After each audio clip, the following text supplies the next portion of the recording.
They gave me carte blanche artistically.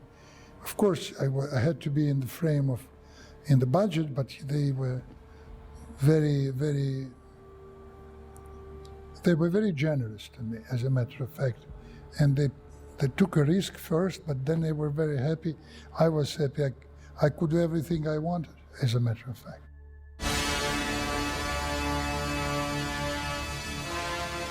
Hey, look here.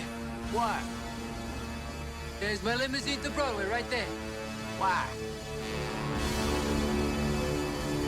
Why that one? Because I want it. They said, we're going to make a film with you. Also, they gave work to many, not to many, but to a lot of important people. Ivan Passer got a job.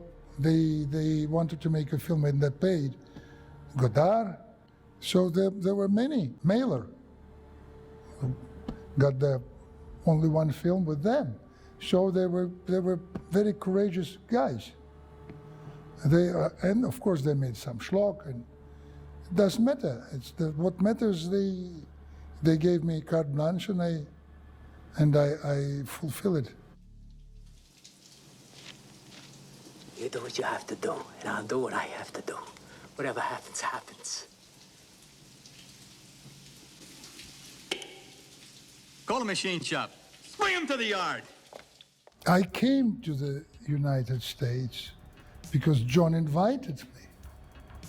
He wanted to make a film with me because he had a company on think of my major, on Warner Brothers lot, I think. He had a company. And I came to United States desperate because I couldn't get a job in Europe, and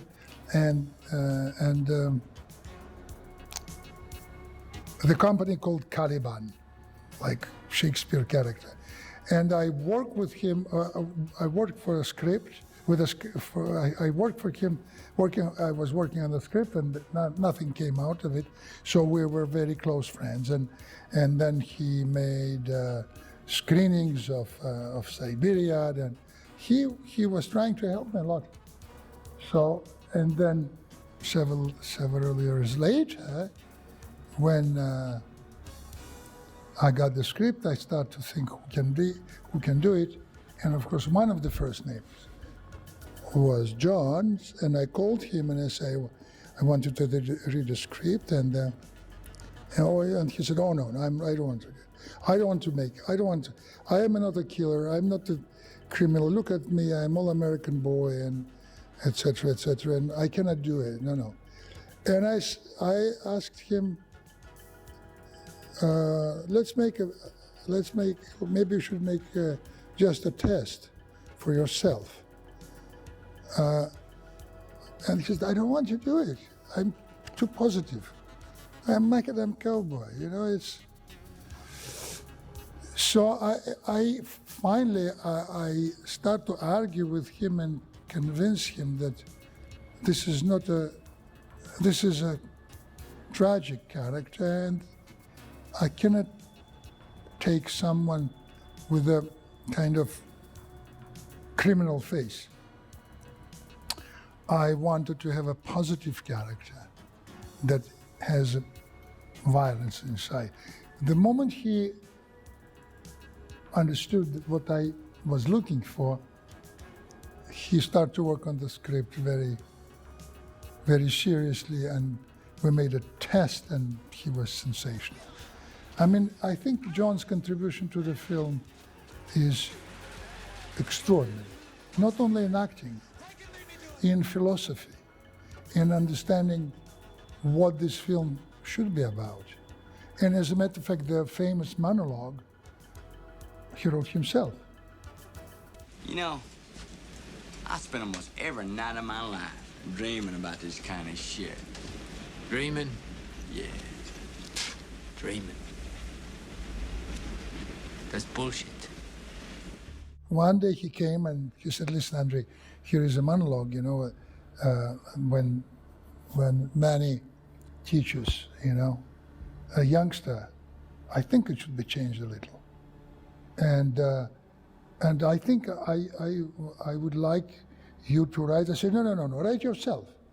And he said, okay. And then he brought this half page, and he handed it to me, and I said, I don't want to read it. Just let's shoot. I knew that it's going to be something very important and very deep, and it was. And I think it was when I was shooting. We were shot about 2-3 takes, but from the first take, I had shivers and pimples because it was extremely powerful. I think it's the most powerful sequence. I mean, the most powerful sequence in a sense of, this is a tour de force.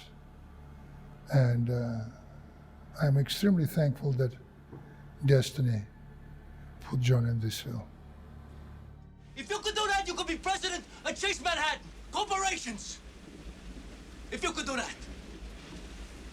Not me, man. I wouldn't do that kind of shit. I'd rather be in fucking jail.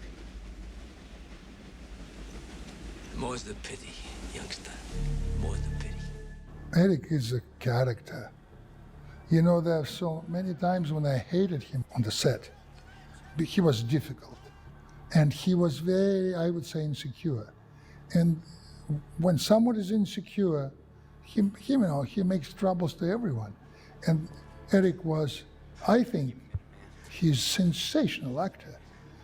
And I also think that he had this very perverse sense of humor, very rare. Also, he's very handsome. So it was very difficult to play a charming idiot, a charming asshole. It's not easy. My wife, who is an actress, said Eric is smashing in that role because he did. It's all with tongue in cheek. It's all tongue in cheek, and his eyes that he looks at, at Manny with this kind of adoration. And it turned out to be, I think, maybe one of his best roles. Also, he was nominated for this part. So, after that, I worked with Eric more. He was also very good and always very I think we have a big trust in each other. Of course, when we worked first time, the actor should never have a trust in director first time. He can be very difficult and insecure, but then it's a bond. And I'm very happy that he was in the film.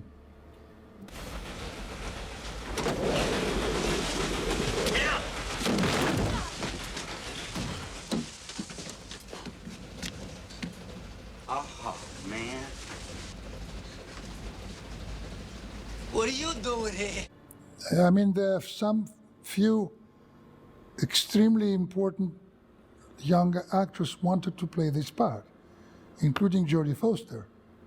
And I think she never forgot and never pardoned me that I didn't cast her. Because I told her, you're too beautiful to be in the film. And she said, why? And I said, because the girls with your look, usually working in the bar or a secretary of a fat cat. You cannot be on the train.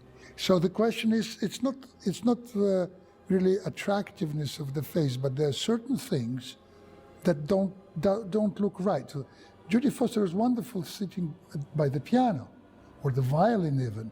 Some actresses cannot look very, very ridiculous with the violin. But Rebecca was very pretty, very feminine, but she could have been there. But I don't know. It's kind of a decision more or less spontaneous. She was a star at that time, and someone is very courting her. Tom Cruise. came to Alaska to have a dinner with her. I think they had a love affair or a romance or something. I remember him. He was very young boy. What am I doing here? I work on this train. What are you doing here? Hey, what are we doing here? I tell you what we're doing here. We're on our way to Las Vegas to see our close and personal friend, Wayne New. Why? Are you collecting tickets or something, sweetheart? I don't believe in political connotations. I don't believe in actuality. I don't believe in this. As someone asks me, what is actual in your film? I said, nothing and everything.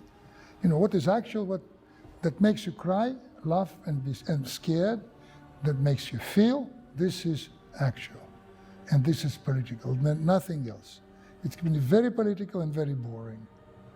I make art, I'm not a politician. No statements. The main statements is eternity.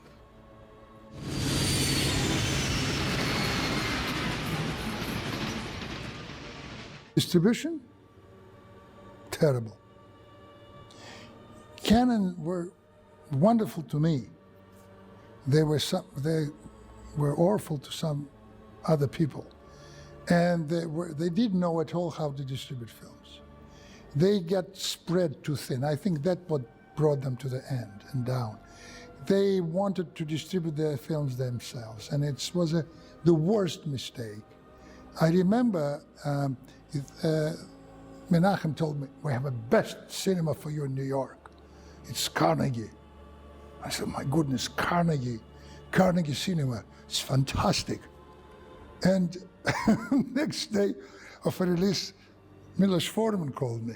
He said, Andronko, like a Czech. Yes, I saw your film. It's fantastic, wonderful, congratulations. But why do you show this film in such a terrible movie theater? I said, terrible, why? He said, yeah, it's Carnegie Cinema, they're showing only Indian films. There are only Indians in this film, in this film house. I said, my goodness. I ran to Menachem and said, listen, this is the worst cinema. They're showing only Indian movies there, you know.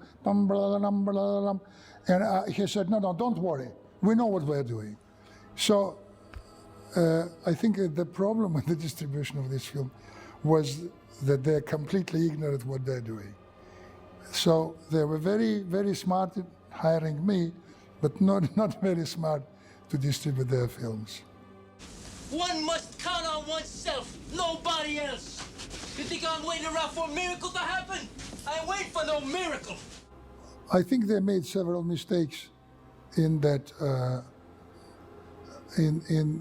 during the campaign. I don't remember them, but one thing I'm sure. We made a bet with Menachem. And I told him, Menachem, we're not going to get Oscars because your company is a schlock producers, schlockmeisters. And you are called in Hollywood bad news Jews. And I'm going to bet, and I said, don't worry, we're going to get let's make a bet, $1,000, we're going to get an Oscar. I said, good, we made a bet. And I asked him, $1,000 in singles, I will put them on the wall behind my desk.